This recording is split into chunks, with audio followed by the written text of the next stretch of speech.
Hi, my name's Jackie Kendrick and I'm a research associate at University of Edinburgh. Today I'm going to talk to you about experimental insights into eruptive behaviour. Firstly, I'd like to say a big thank you to the VMSG committee for inviting me to give this presentation. Geochemistry and petrology underpin our understanding of magmatic and volcanic processes, knowledge which is increasingly supported by a wealth of real-time observations and geophysical monitoring. This allows us to interpret long-term eruptive behaviour and even relatively rapid transitions, such as the escalation in explosivity at Santiaguito volcano in late 2015. Technical advances such as automated compositional mapping help us link petrologic evolution to eruptive transitions at increasingly high resolution. Overprinting these driving forces are the shallow eruptive processes which control the manifestation of surface activity. Coupling close observations of the lava dome surface at Santiaguito using drones to monitored seismicity and tilt data, we made an exciting observation. Where dome surface inflation was relatively slow, peak inflation resulted in a passive aseismic gas release and subsequent deflation. On the other hand, where inflation was relatively faster, despite reaching comparable peaks, the cycles culminated in gas and ash explosions that released seismic signals. This points to the competition between magma coherence, or strength, and the ability to build overpressure that drives eruptions, controlled by permeability. Such observations motivate the experimental interrogation of eruptive products in order to establish their response to a range of controlled conditions, the cause of this behaviour, and thus to decipher the links to our observations of volcanic phenomena. Here, I'll address some of the insights gleaned by experimentation on magmas, including their behaviour during flow, the conditions leading to rupture, and what happens once we've created fractures. The viscosity of crystalline magmas, such as those involved in dome eruptions like Santiaguito, has been constrained by hundreds of tests on diverse materials. It is elegantly summarised by this plot, which shows that as crystal cargo increases, viscosity increases.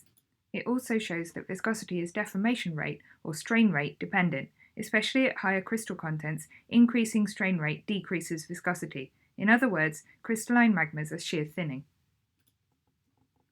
Each point on this plot represents a given condition, and so too does an eruptive product, a snapshot of a moment in time in which the magma properties become locked in.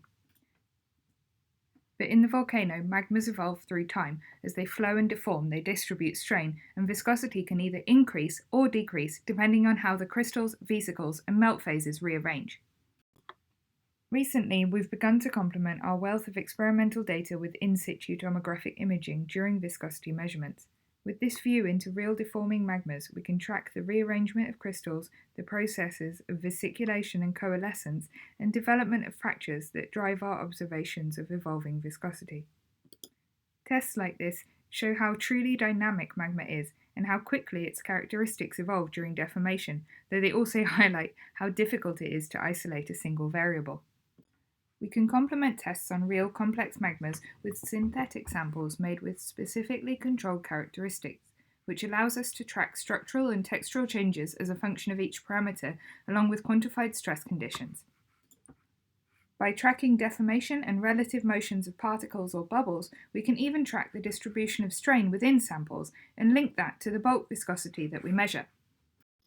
For example, we produced a suite of synthetic samples with variable crystal contents and negligible porosity and deformed them at a range of strain rates. We quantified the progression of fracture damage, or dilation, which we found to be more significant at higher crystal contents, and for given crystal cargo, dilation was greater at faster deformation rates, with both high crystallinity and fast deformation favouring highly connected fracture networks, as shown by the cross-sections on the right. The high connectivity of fracture networks produced during magma deformation and the tendency for them to be localized within areas of high strain means they're of vital importance to the passage of volcanic gases. In the laboratory, we can further examine both the fracture architecture with tools like tomography and the permeability of volcanic rocks, including before and after imparting through-going fractures. In this way, we can quantify the impact of variable fracture widths on rocks with different starting porosities. We show how, especially in dense materials, a fracture can greatly enhance permeability locally, channeling the majority of fluids or gases, just like we saw at Santiaguito. In magmas, the formation of fractures is not necessarily the end of the story. Although the liquid melt is able to build enough stress to actually fracture in the beginning, as soon as that stress is released by the rupture, the melt relaxes back to its liquid state. That is, assuming it's hot enough and has not been expelled as a ballistic. Healing along this molten interface can then begin.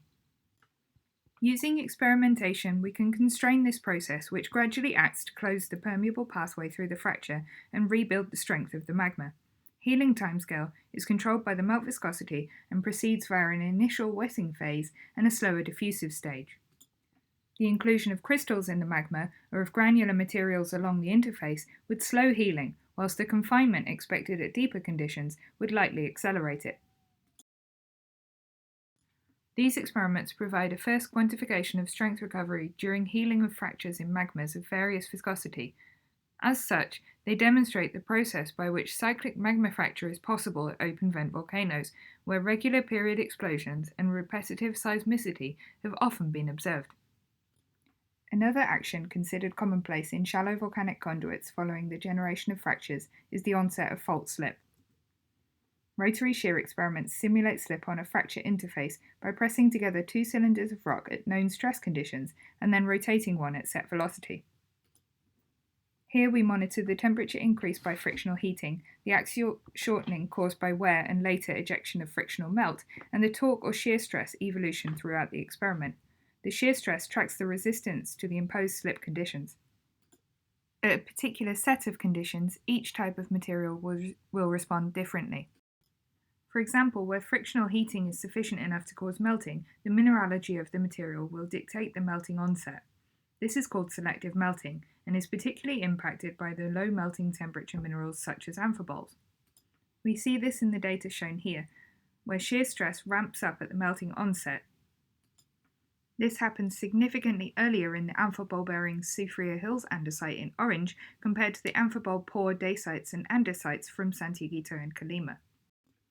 The range of melting temperatures of the minerals in the sample will also control how much melt is produced, as seen by the much lower shortening rate in the amphibole-bearing sample. It will also control whether the melt represents the bulk chemistry of the starting material or whether it's a partial melt representing just a few mineral phases. In the case of partial melts, these are typically more mafic than the bulk rock, and so have lower viscosities, which produce lower shear resistance, like the Soufriere Hills sample shown here. We can compile the individual datasets into master plots that help us to predict, for example, the temperature increase for a given fault slip event, and if it would create a frictional melt or not.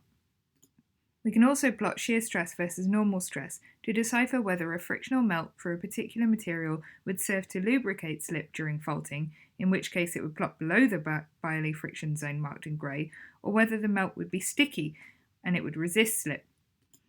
In either case, we can relate this to the temperature-dependent viscosity of the melt, which might or might not also contain suspended particles of crystals with higher melting temperatures. In the example shown here, we see that a fault slip event can more readily produce frictional melt in a more mafic host, but that such a melt would have a lower viscosity and be more lubricating than a frictional melt in a material with higher silica content.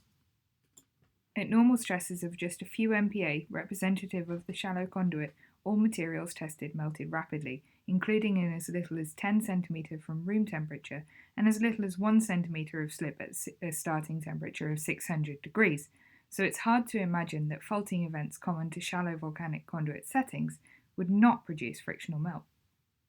Indeed, now that we know the textural signatures of frictional melt, we can identify them in a broad range of eruptive products, from in-situ lava domes to volcanic ash, as shown here in comparison to an experimental example.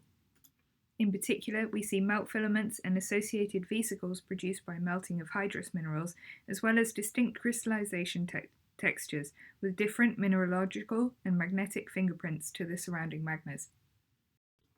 As we know strain can be highly localized during the eruption of viscous crystalline magmas, even very localized fault slip processes may impact the coherence of a lava dome or magma plug and its ability to mobilize and allow gas to escape. To summarize, I've shown how laboratory experiments help us to isolate and tackle particular magma properties to constrain their role in shallow volcanic processes. You've seen how crystalline magmas accumulate damage during deformation, how strain becomes increasingly localized at faster deformation rates and higher viscosities, and how this strain localization enhances permeability. Fractures in magma can heal, the timescale and strength recovery of which is dictated by viscosity. If ruptured materials are then subjected to fault slip, for example during plug flow, The physical and chemical evolution of the slip zone might contribute to the ongoing eruptive style. In all, we see that the shallow processes represent a competition between magma's coherence and its propensity to trap gas and build pressure, which is both dictated by and overprints the deep-seated magmatic attributes. Many thanks for listening, and please do feel free to contact me with any questions if you don't have time to ask during the question session now.